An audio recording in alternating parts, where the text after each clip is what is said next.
Hi friends, हम लोग इस वीडियो में देखने वाले हैं क्लास 10th का इतिहास यानी कि जिसको हिस्ट्री बोला जाता है।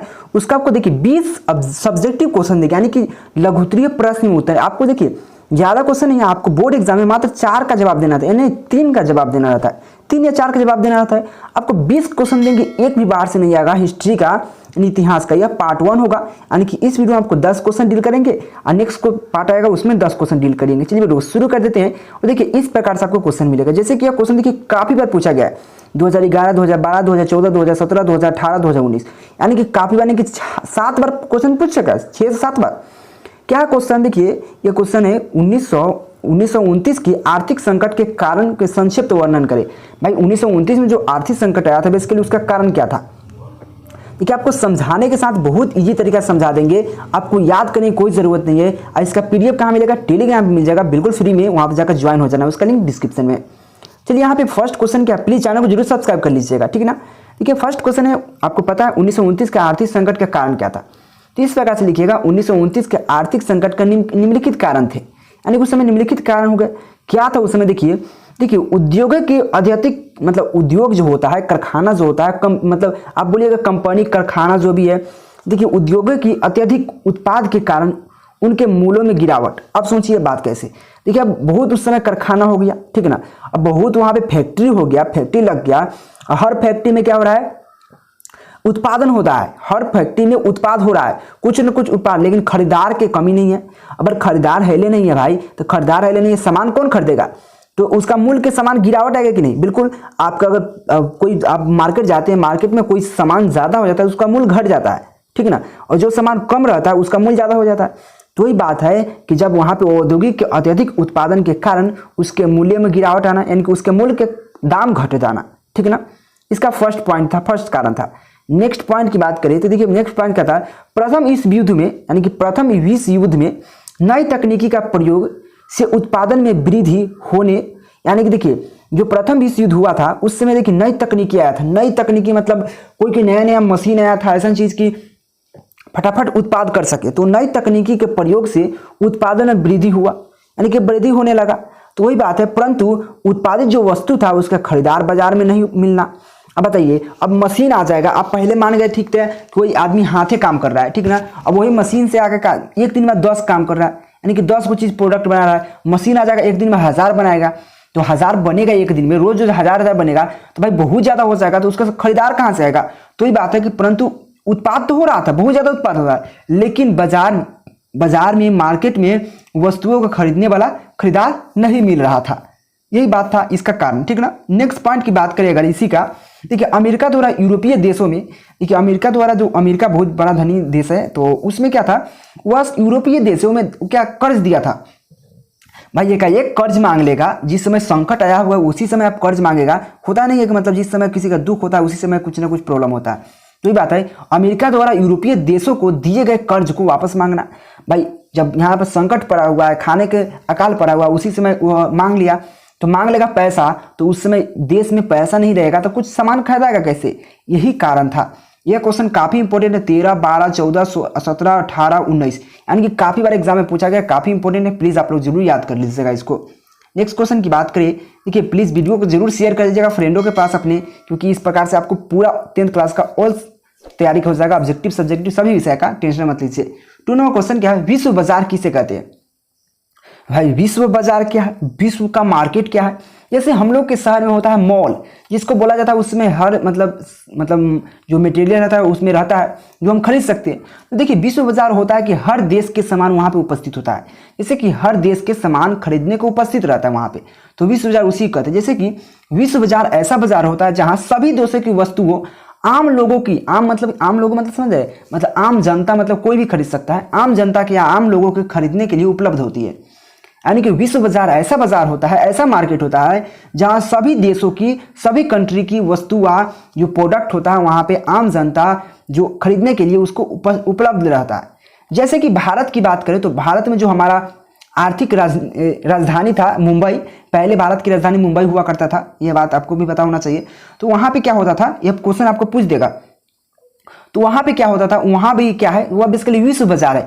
वहां पे जाइएगा तो हर देश के सामान वहां पे मिल जाएगा, ठीक है ना। जैसे कॉफी है, कॉफी भाई क्या है, कॉफी हमारे देश का नहीं है, कोट पैंट क्या है, हमारे देश का नहीं है। तो बेसिकली वहाँ पे हर एक सामान मिल जाएगा जो कि हमारे जो दुनिया में जो पाया जाता है, विश्व में पाया जाता है। तो बेसिकली हमारे लिए क्या है, एक विश्व बाजार है, ठीक ना। यह क्वेश्चन 2016-2019 के एग्जाम में पूछा गया, काफी इंपॉर्टेंट क्वेश्चन है, बीएसवी यानी कि बिहार बोर्ड। नेक्स्ट क्वेश्चन की बात करें अगर यहाँ पे 3 नंबर क्वेश्चन है, देखिए यह क्वेश्चन 2021 में भी पूछा गया क्वेश्चन है, सलम पद्धति का शुरुआत कैसे हुआ था। देखिए सलम पद्धति का शुरुआत कैसे हुआ था। सलम मतलब क्या होता है, देखिए वैसा बस्ती जहाँ पे बहुत मतलब गरीब लोग रहते हैं, बहुत कम घर होता है, बहुत छोटा छोटा झोपड़ी होता है, कोई कुछ तान के रहता है, कोई कुछ तान के रहता है। बात समझिएगा, मेरा बात सुनने का प्रयास कीजिएगा, याद हो जाएगा आपको। देखिए बहुत छोटा छोटा महल होता है, बहुत छोटा छोटा घर, वहाँ पे खाने की व्यवस्था नहीं होता है, नहीं वहाँ पे बिजली होती है, नहीं वहाँ पे पानी का कोई व्यवस्था होती है, मतलब बहुत प्रॉब्लम होता है उसमें, उसी को सलम बस्ती होता है। तो सलम बस्ती हुआ था कैसे शुरुआत, देखिए सलम बस्ती की शुरुआत ऐसे हुआ था। अब आपको हम समझाते हैं, जैसे कि आपको एक मतलब आपको हम थोड़ा सा एग्जांपल देते हैं।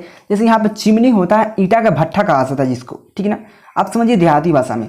तो होता क्या, वहाँ पे अगर चिमनी के जो काम कर रहा है मजदूर, अगर आपका घर यहाँ से मतलब चिमनी से बहुत दूर है, मतलब 100 किलोमीटर दूर है, ये 50 किलोमीटर, तो पर डे आइएगा जाइएगा तो 50 रुपये खर्चा होगा, 100 रुपये खर्चा हो जाएगा, आपको वहाँ पे 300 रुपया मिलेगा पर डे। अब सोचिए क्या, चलो उधर ही रह जाते हैं। बगल में क्या करते हैं, चिमनी के बगल में खेत खाली होगा कोनो के, चाहे कहीं भी मतलब कंपनी का ही होगा, मतलब जिसका होगा, वहाँ पे क्या कीजिएगा, तो एक झोपड़ी लगा लीजिएगा, झोपड़ी लगा के वहाँ पर रहने लगेगा। तो वहाँ पे व्यवस्था क्या होगा, कुछ नहीं, ना खाने की व्यवस्था, ना पीने की व्यवस्था, कैसे खा के रहिएगा। तो ही होता है सलम बस्ती। तो वहाँ पे एक दो नहीं, बहुत हजारों बच जाएगा। तो ये होता है सलम बस्ती। वैसे बस्तियों को कहा जाता है जहां फैक्ट्री के मजदूर निवास करते हैं, यानी कि फैक्ट्री जहां उद्योग जिसको बोला जाता है, वहां के क्या होता है, फैक्ट्री के जो मजदूर होते हैं इसके लिए वहां पे निवास करते हैं। जहां वातावरण अस्वस्थ था, यानी कि जहां पे वातावरण जो होता है इसके लिए अस्वस्थ, में कोई स्वस्थ नहीं है, मतलब जीने तेने कुछ कचरा बिचरा है, अस्त है। मकान भी छोटा छोटा थे, यानी कि वहां पे मकान भी छोटा छोटा होता है, बहुत छोटा छोटा, जिन्हें हवा, पानी, रोशनी आदि की व्यवस्था भी नहीं है था। यानी कि वहाँ पे न मकान था, न पानी था, न हवा था, न रोशनी था, आदि की व्यवस्था भी नहीं था। देखिए औद्योगिकरण के कारण सलम बस्ती की शुरुआत हुई थी। आपको पता है फैक्ट्री के कारण ही, अगर फैक्ट्री नहीं होता तो वहाँ पे सलम बस्ती बसता कैसे। तो ये बात है, औद्योगिक के कारण ही सलम बस्ती का शुरुआत हुआ था। यह बात आपको शुरुआत कैसे हुआ था यहाँ समझ गए, लेकिन थोड़ा सा और आगे लिख दीजिए। देखिए कारखाना मालिकों, यानी कि जो कारखाना फैक्ट्री के मालिक होता है बेसिकली, वही कहता है कारखाना मालिकों ने अपने कारखाने के निकट सलम बस्ती बसाई ताकि मजदूर कारखाने के निकट रहे और काम करने में आसानी हो, यानी कि कारखाने में काम करे। अब भाई अब कितना होता क्या है, कारखाने के बगल में रहेगा तो उसका तबीयत भी खराब रहेगा, सोचेगा चलो काम करो का। अगर वहाँ पे कुछ दूर चल जाएगा, अपने घर आ जाएगा, तो काम करेगा नहीं करेगा। तो इसीलिए जो कारखाना का जो मालिक था बेसिकली कारखाने के अगल बगल में सलम बस्ती का शुरुआत किया था। वहाँ पे छोटा छोटा घर बनवा के दे दिया था, उनमें लाइट उट कुछ व्यवस्था नहीं था। अब बात समझ के होइएगा, वैसे हम पढ़ देते हैं एकदम। सलम बस्ती वैसे बस्ती को कहा जाता है जहाँ फैक्ट्री के मजदूर निवास करते हैं, जहाँ पे वातावरण अस्वस्थ था, मकान भी छोटा छोटा था, जहाँ हवा, पानी, रोशनी आदि की व्यवस्था भी नहीं थी। औद्योगिक कांड की सलम बस्ती का शुरुआत हुआ था, ठीक ना। कारखाना मालिकों ने अपने मकान यानी कि अपने कारखाना में के निकट सलम बस्तियों बसाई ताकि मजदूर कारखाने के निकट रहे और उसमें मतलब काम करे, कारखाने के निकट रहे और मतलब कारखाने में काम करे। ये बहुत ईजी क्वेश्चन है। यह क्वेश्चन 14-16-2021 के एग्जाम में पूछा गया था, काफ़ी इंपॉर्टेंट क्वेश्चन है, याद जरूर कर लीजिएगा। देखिए लगातार भी क्वेश्चन पूछा जाता है, यह बात ध्यान में रखिएगा जरूर।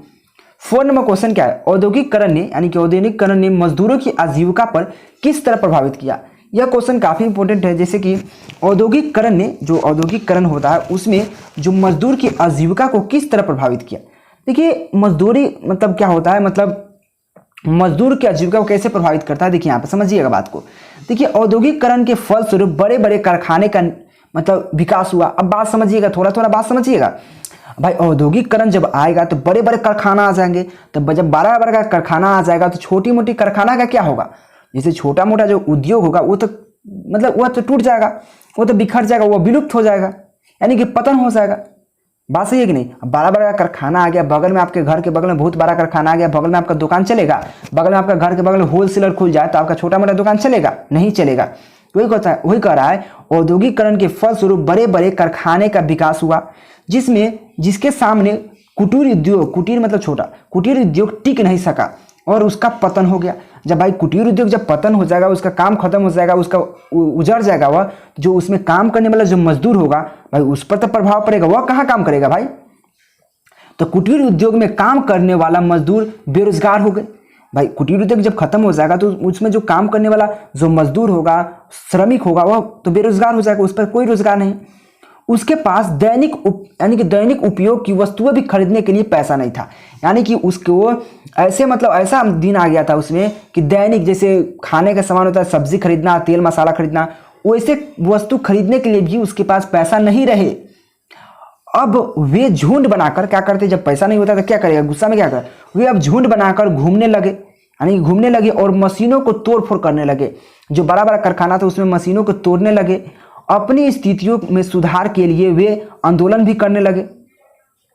क्या आंदोलन भी करने लगे? इस तरह औद्योगिकरण ने मजदूरों की आजीविका को प्रभावित किया। तो भाई करबे करेगा, जब बड़ा बड़ा औद्योगिकरण आ जाएगा तो उसको मजदूर कहाँ जाएगा, आजीविका को उसको प्रभावित तो करबे करेगा। तो बहुत अच्छा क्वेश्चन था, आप समझ गए होंगे।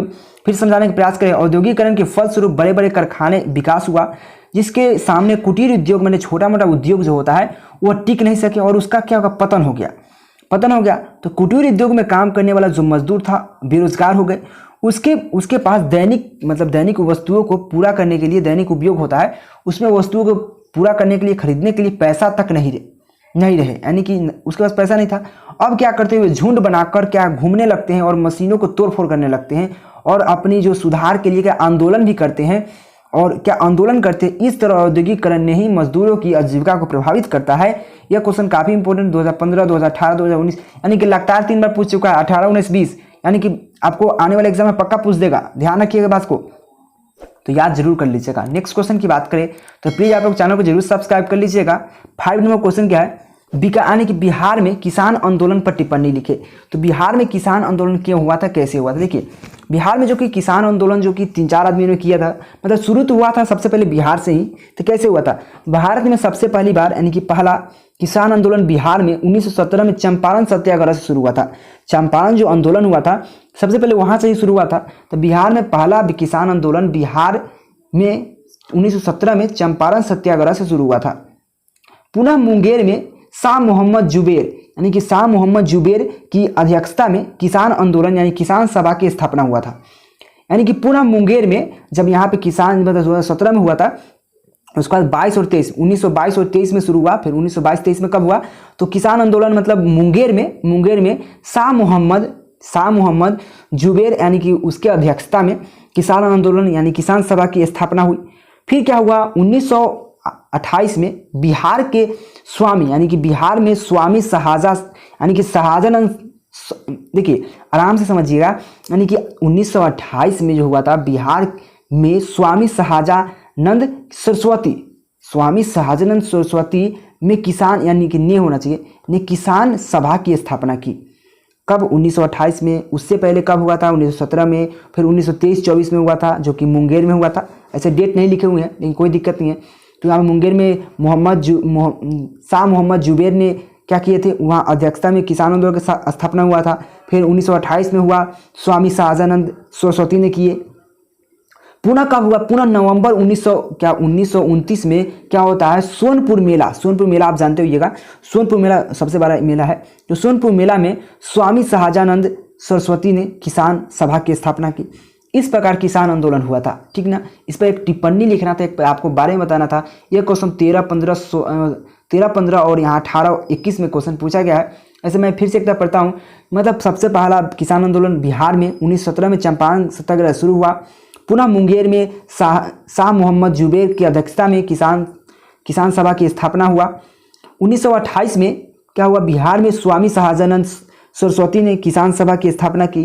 पुनः नवंबर 1929 में सोनपुर मेला में स्वामी शहाजानंद ने क्या किया, फिर स्थापना किया किसान आंदोलन का।